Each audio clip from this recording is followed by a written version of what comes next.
반갑습니다, 여러분. 우선 질문 먼저 하나 드립니다. 여러분들은 성령 충만하십니까? 이 성령 충만의 의미에 대하여서 그리스도인들이 일반적으로 잘못 이해하고 있는 부분들이 있습니다. 혹은 좀 이해가 부족하다고 할 수도 있겠습니다. 성령님의 임재, 또 성령 세례, 성령 충만, 오늘은 이런 주제로 이야기를 하려고 합니다. 누군가가 예수님을 믿고 그분을 나의 구주로 영접을 하게 되면 그 즉시 그 사람은 하나님의 자녀로 인정을 받게 되고 그 사람이 하나님의 자녀라는 사실을 입증하는 그런 의미로, 그런 증표로 그 사람에게 성령께서 임하십니다. 이 성령님은 우리의 구원을 보증해 주시는 분입니다. 에베소서 4장 30절 말씀에 하나님의 성령을 슬프게 하지 마십시오. 여러분은 성령 안에서 구속의 날을 위하여 인치심을 받았습니다. 자, 이 말씀을 현대인의 성경은 이렇게 번역을 하고 있습니다. 하나님의 성령을 근심하게 하지 마십시오. 성령님은 우리의 구원을 보증해 주시는 분입니다. 그렇습니다. 우리의 구원을 보증해 주시는 역할을 하는 성령님. 주님께서 재림하실 때 성령께서 이 사람은 하나님의 자녀가 맞습니다 라고 보증해 주신다는 그런 의미입니다. 그런 의미로 개역 개정에는 보혜사라고 하는 단어로 번역을 했는데요. 이 보혜사라고 하는 단어의 헬라어 원어는 파라클레토스입니다. 이 파라클레토스라는 단어의 의미는 다른 사람을 지원하기 위해서 불러졌거나 혹은 보냄을 받은 자를 가리키는 겁니다. 그래서 이 단어는 변호자, 중보자, 탄원자라는 의미를 갖고 있습니다. 자, 이것이 성령님의 임재예요. 예수를 그리스도로 믿은 사람이라면 그 사람에게는 보혜사 성령님이 임재하시는 겁니다. 사도행전 2장 38절에서 베드로가 대답하였다. 회개하십시오. 그리고 여러분 각 사람은 예수 그리스도의 이름으로 세례를 받고 죄의 용서를 받으십시오.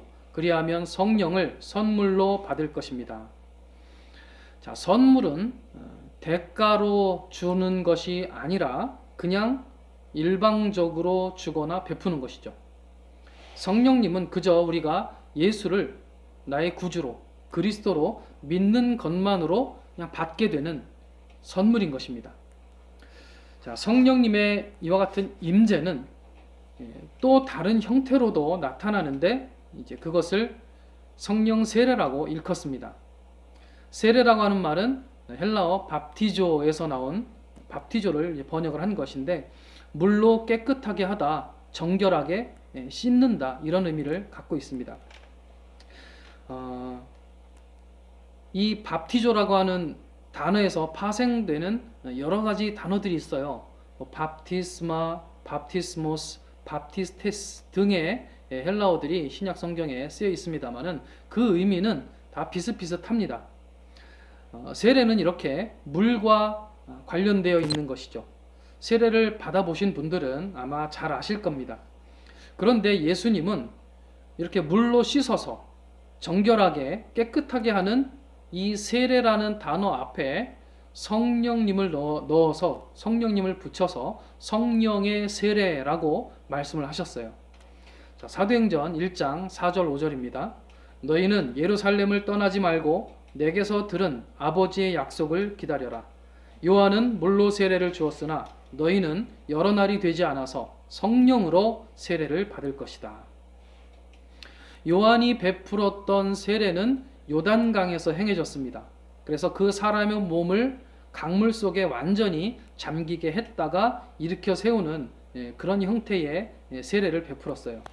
그래서 세례를 굳이 담글 침자를 써서 침례라고 일컫기도 하죠. 여하튼 요한은 이렇게 요단강에서 세례를 베풀었었는데 예수님은 이제 물이 아니라 성령으로 세례를 받을 것이라고 제자들에게 말씀을 하신 것입니다. 물에 온몸을 푹 담그는 것이 아니라 성령님께 내 온몸을 푹 담그는, 그러니까 성령님으로 내 온몸이 흠뻑 젖는다는 의미가 되겠죠.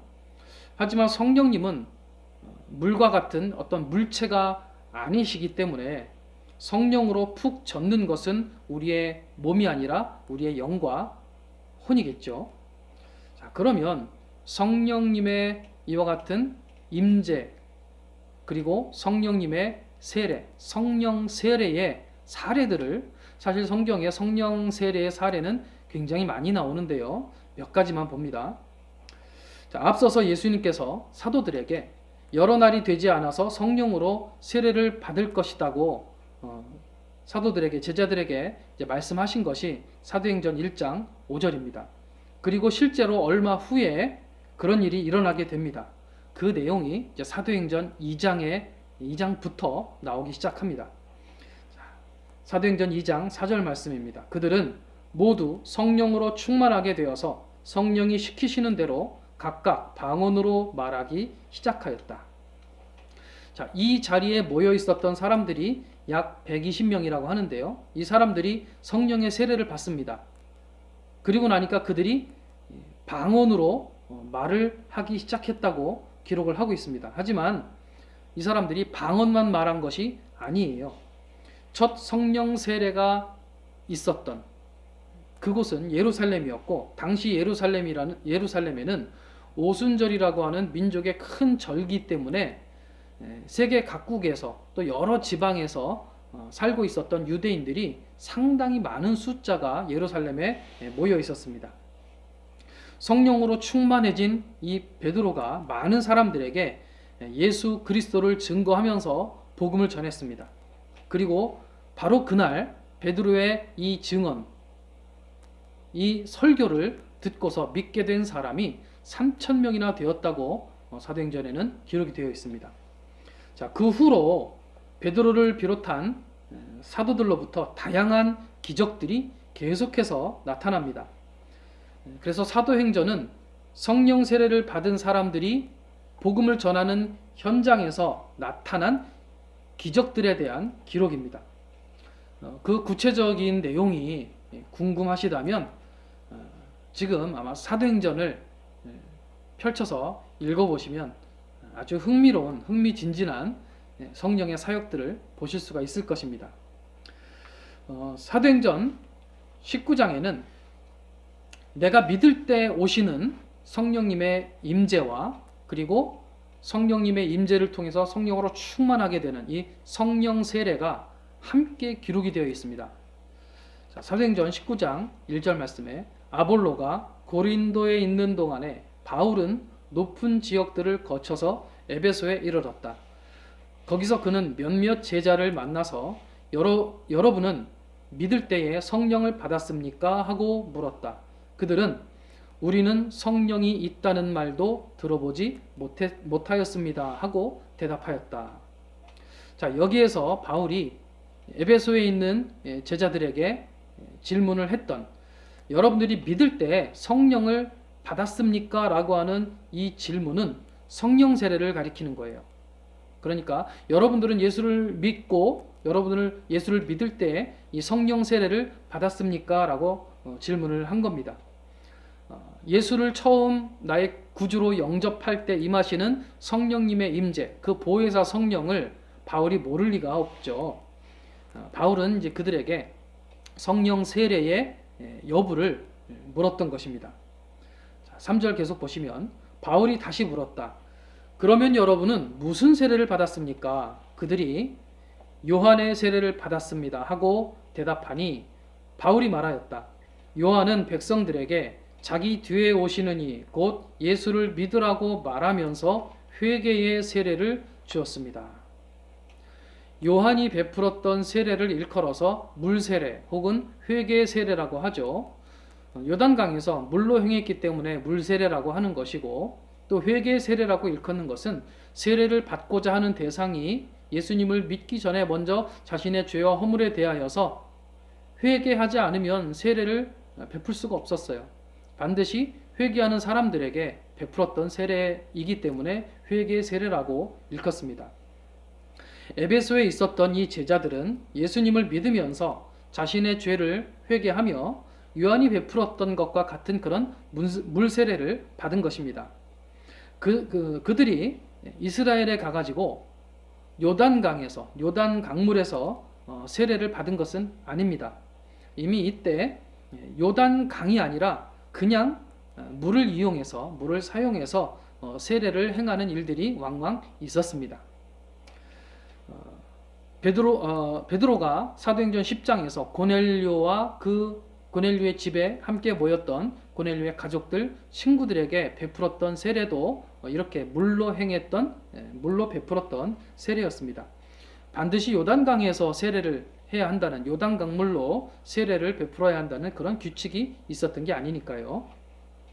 자, 계속 사도행전 19장 말씀 보시면 5절에 이 말을 듣고 그들은 주 예수의 이름으로 세례를 받았다. 바울이 그들에게 손을 얹으니 성령이 그들에게 내리셨다. 그래서 그들은 방언으로 말하고 예언을 했는데 모두 12사람쯤 되었다. 자, 5절에서 이 말을 듣고 그들은 주 예수의 이름으로 세례를 받았다. 이 말은 한번 물세례, 회개세례를 받았는데 또다시 바울을 통해서 물세례를 받았다? 그런 의미가 아니고요. 회개세례를 거듭해서 받을 필요는 없죠. 그러면 3차, 4차, 5차 계속 세례를 받아야 하지 않겠습니까? 5절, 6절은 바울이 그들이 성령 세례를 받도록 하기 위해서 그들에게 손을 얹었고 그들이 성령 세례를 받게 되었다는 그런 내용입니다. 이 제자들은 성령 세례를 받으면서 방언을 말하고 예언도 했다라고 합니다. 바울은 전도 활동을 하면서 믿지 않는 사람들에게 예수 그리스도를 증거하는 사역도 했고 또 이미 예수를 믿은, 그래서 예수의 제자가 된 사람들을 위한 이런 성령 사역도 병행했던 것을 알 수가 있습니다. 자, 그럼 이제 오늘의 핵심 주제인 성령 충만에 대하여서 이야기를 해봅시다. 성령께서 세상에 오셔서 예수를 믿는 사람들에게 임재하시고 또 성령 세례라는 이름으로 사람들이 기적을 행하고 능력을 행하는 그런 일들이 생겼습니다.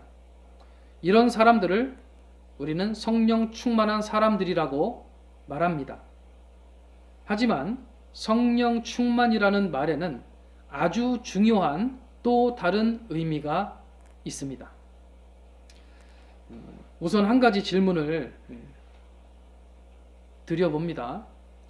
예수님께서 잡히시던 날 밤, 그 자리에 예수님과 제자들이 함께 있었습니다. 그때 그 자리에 있었던 베드로는 예수님을 붙잡으려고, 예수님을 결박하려고 하는 군인들을 향해서 칼을 휘둘렀고 그러다가 말고라고 하는 사람의 귀가 잘려나갔습니다. 그때는 베드로가 성령 충만하던 때가 아니죠. 자, 그런데 이제 성령 충만을 받게 된, 성령 세례를 경험하고 성령으로 충만하게 된 베드로가 그와 비슷한 상황이 생긴다면 또다시 칼을 휘두를까요? 아마 칼을 지니고 다니지도 않았을 것입니다. 성령 충만을 어떤 신비로운 현상이나 어떤 거룩함의 극치 같은 그런 것으로만 이해하면 안 됩니다. 성령 충만은 오히려 우리의 일상생활과 직접적인 관련이 있는 것입니다. 에베소서 5장 18절에서 술에 취하지 마십시오. 거기에는 방탕이 따릅니다. 성령의 충만함을 받으십시오. 자, 이 말씀에서 술에 취해서 그 결과로 나타나게 되는 방탕함과 성령의 충만함을 대조해서 바울이 이야기를 합니다. 성령으로 충만하다면 그 사람은 방탕한 생활을 하지 않겠죠. 또 갈라디아서 5장 16절에서 내가 또 말합니다. 여러분은 성령께서 인도하여 주시는 대로 살아가십시오. 그러면 육체의 욕망을 채우려 하지 않을 것입니다. 자, 여기에서 성령께서 인도해 주시는 대로 사는 것, 이것이 성령 충만입니다. 성령 충만하면 육체의 욕망을 채우려 들지 않는다. 바꿔 말하면 성령 충만하지 않으면 언제라도 육체적인 욕구를 채우려 들 수 있다라는 뜻이 되는 겁니다. 그러니까 여러분, 성령 충만하지 않으면 누구라도 방탕할 수 있고 육체적인 욕망을 채우려 할 수 있고 그 외에 또 어떤 육체적인 것들을 탐할 수 있는 것입니다. 때문에 성령 충만의 반대말을 저는 인간성 충만이라고 이야기를 합니다. 그 인간성 안에는 여전히 존재하는 죄성이라는 게 있죠. 성령 충만하면 이런 죄성을 가진 우리의 인간성이 관리가 되는 것입니다. 내 안에 여전히 존재하는 그 죄성이 통제가 되는 거예요. 성령 충만하면 그래서 어디 가서 함부로 욕하지 않습니다. 욕을 못해서가 아니라 내가 성령 충만한 사람이기 때문에 그것을 안 하는 거예요. 거부하는 거죠. 싸우지 않습니다. 어디 가서 작은 쓰레기 하나라도 버리지 않습니다. 이것은 단순히 그 사람의 어떤 천성이 착하거나 사람의 됨됨이가 좋다거나 한 것과는 차원이 다른 얘기입니다. 성령 충만하면 그러지 않았던 사람도 성실해지고 정직해집니다. 불성실하고 부정직한 그 인간성이 성령님에 의해서 관리가 되고 통제가 되는 거예요. 자, 또 다른 이야기를 해볼까요? 여러분은 여러분들의 자녀가 여러분들 공부하는 자녀가 성령으로 충만해서 방언도 하고 예언도 하는 걸 원하십니까? 아니면 열심히 공부하는 걸 원하십니까? 아마 대부분 후자를 원할 것입니다. 공부하는 학생이 성령 충만하면 자기에게 맡겨진 일, 즉 공부를 성실하게 합니다. 방언도 못하고 예언도 못할 수 있어요. 이와 같은 은사적인 것들은 성령께서 필요하다면 필요한 때에 필요한 사람에게 언제든지 주실 것입니다. 하지만 성령 충만은 그것만을 의미하는 것이 아닙니다. 성령 충만을 꼭 은사와 결부시켜서만 이해하는 것이 바로 성령 충만에 대한 오해입니다. 성령 충만하면 가정에 소홀했던 사람이 자기 가족을 위해서 헌신하기 시작합니다. 직장에서도 농땡이 안 치고 성실하게 일합니다. 성령으로 충만하다는 것은 나의 인간적인 본성, 나의 인간성이 성령에 의해서 통제되고 관리되는 것을 가리키는 것입니다. 저는 여러분들이 성령 세례 받기를 늘 기도합니다. 여러분이 성령 체험을 하게 해달라고 매일 기도합니다. 그리고 성령 충만하게 해달라고 매일 기도합니다. 성령의 체험이 있는 사람과 없는 사람은 그 삶의 내용이 크게 달라집니다. 성령으로 충만하지 않으면 무엇이 충만하겠어요? 네, 인간성이 충만하게 됩니다. 그러면 사탄의 유혹에 넘어갈 가능성이 아주 높아지게 됩니다. 성령으로 충만하지 못하면 우리는 풍전등화 같은 상태가 되는 거예요. 사랑하는 성도 여러분, 성령 충만한 사람이 되어서 세상을 등이 이기고 주님이 원하시는 좋은 열매를 맺는 삶을 사시기를 주의 이름으로 부탁드립니다. 여러분들이 기도하고 여러분들이 사모해야 될 것은 많은 것들이 있겠지만 가장 먼저 여러분들이 우선시해야 될 것이 있다면 그것은 성령 충만입니다. 나도 사도행전에 기록되어 있는 성령님의 그 임재, 성령 세례를 받고 싶습니다. 라고 사모함으로 기도하시기 바랍니다. 성령 충만하지 않으면 사실상 우리는 매우 위태로운 것이라는 걸 여러분 다시 한번 명심하시고 성령 충만한 신앙생활, 성령 충만한 성도가 되시기를 주님의 이름으로 다시 한번 거듭 부탁드립니다.